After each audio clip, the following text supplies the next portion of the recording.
Hey guys, Patrick Rohrman with MT Knives, and today I'm going to go over this sharpening system that I use and sell on my website. There's been some questions about how it works and just different things, so I'm going to kind of go over it all with you today. So this system comes with 3 clamps, comes with your belts, a few sanding belts, and a buffing belt. The clamps can be individualized to whatever you want, but I think the typical is 20, 25, and 30 degree clamps. The clamps also are adjustable. So by loosening up this nut here, you can adjust the height and the angle of the clamps. So I have mine all custom set to where I like them. I like to sharpen 7 knives at a time. It does a couple of things for you. It helps the knives to stay cool when sharpening. It avoids having to change out the belt multiple times, and it just makes it more efficient. So it's better, it's even better on the sharpener. You're not flipping it on and off constantly. I just put on my first grit, turn it on, run through 7 knives with the first grit, and then change belts and go on to the next one. So how to change belts, how to put on belts. I always look at the direction. There'll be direction arrows on your belt, or most belts have a directional arrows. So you just grab this little bolt here and give it a squeeze. Let her go. Adjust that tracking. I want the belt centered on the platen where I'm going to be sharpening. So, where that blade is going to make contact, I want that belt aligned. Now, if your belt, sometimes belts run a little bit different, and sometimes, the platen might not be perfectly square. To adjust the platen to make it square with the belt, you can loosen these 2 screws here and adjust it to make sure that it's in line. But I mean, when you get it, it should be good. But I've adjusted this a few times. Something else, as you can see, this platen here is kind of wore out. I use this graphite pad platen, and just like with a sharpening stone, overuse, it's going to wear down. And that's going to do 2 things. It's going to give you more of a convex grind on the edge, but it's also going to affect how that burr pops up. So I move this around as I go to, instead of just wearing out one spot on this graphite pad, I'll move it so I get more life out of it. I change these pretty often, pretty quick. Here's a new one. I use double stick tape. You just peel that double stick tape backing off.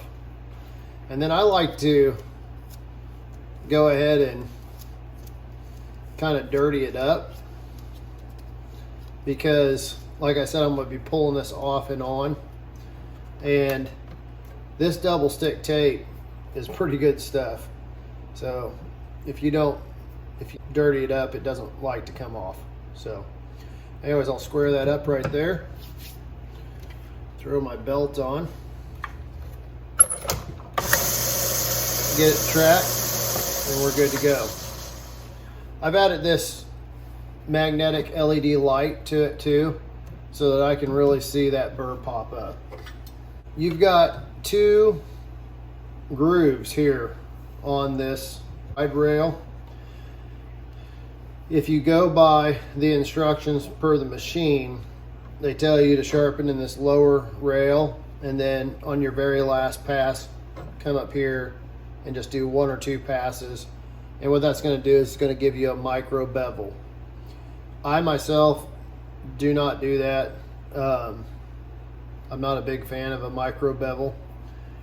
So how I use this machine is I start out with 60 grit on knives that are, where I'm removing a lot of steel. especially with my newer knives, they don't have an edge established yet.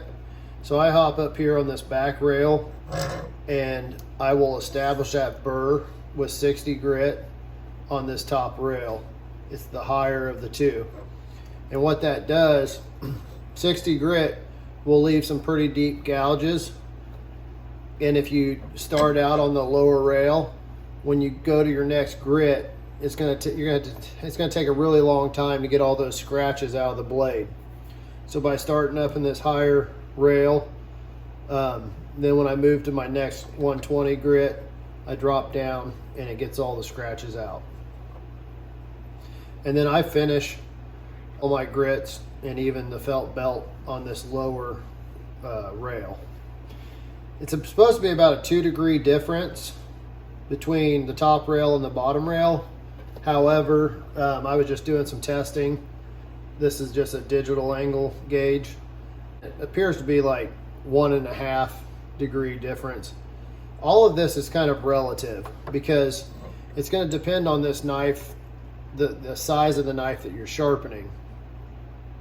So if I were to sharpen a kitchen knife, it's going to be, the edge is going to be out here a lot further on the blade. And so that's going to change your angle. If I think about this, the longer the blade, the more shallow the angle. The shorter the blade, the more obtuse the angle. So if you're wanting to really dial it in and be precise, you want to get one of these. So we're going to set her here on the Platen. We're going to zero it out. I'm going to put your knife up here. 20 degrees. So I got this off of Amazon. It's a digital angle gauge. Pretty simple to use. You just turn it on. You can zero it out. It's got a magnetic base, so it will stick to the knives or wherever. I'll put an Amazon affiliate link in the description so you guys can find this one, or you can buy a different one. They're pretty inexpensive and pretty handy to have. Use them for all sorts of things. I've added masking tape to my clamps because I don't want to scratch the knife. This is aluminum, but still, if you got some grit in there, and it could even happen with the masking tape, I just feel like this masking tape helps it gives it more gripping strength so the knife doesn't want to move around as much. Now when you clamp these knives into the jig, you've got this screw here that tightens the clamp, and you've got this screw here.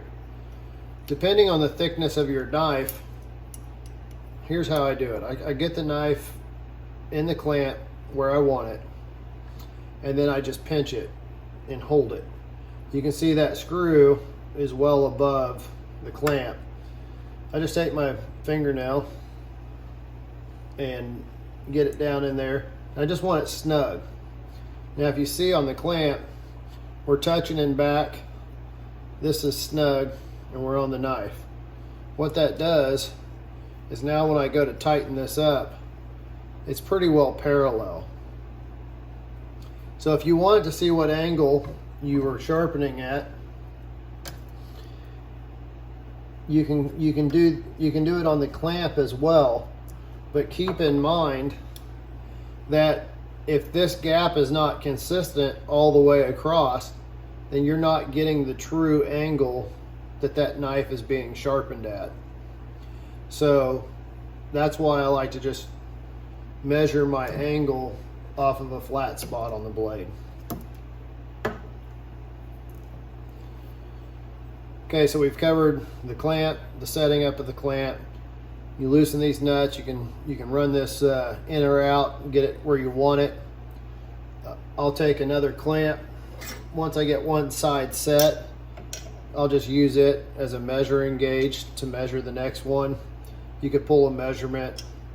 You want to make sure that those are identical if you want an even sharpening. I guess if a person wanted to, they could even have this clamp set up to sharpen 1 degree angle on one side and another on the other. So that's how that works. The buffing, the felt belt when they're new. Not sure if this is one that came with the sharpener, if it's one I bought somewhere else, but when they're new, they kind of need broken in. I like how they perform a lot better once they're broken in. As you can see, this one's pretty broke in. It's probably sharpened thousands of knives, hundreds of knives minimum. Turn on my sharpener. It's got this white buffing compound. I just give it a little bit and I buff the knife. I apply more compound pretty frequently during the sharpening process. I'll put, you know, a little bit of compound on before I buff each knife.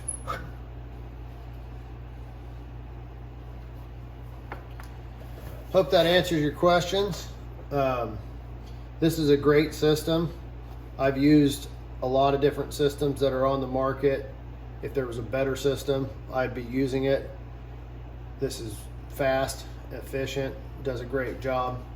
Another thing about my setup is I've elevated the back of my machine 3 or 4 inches. That brings it up and just makes it a little easier to work with.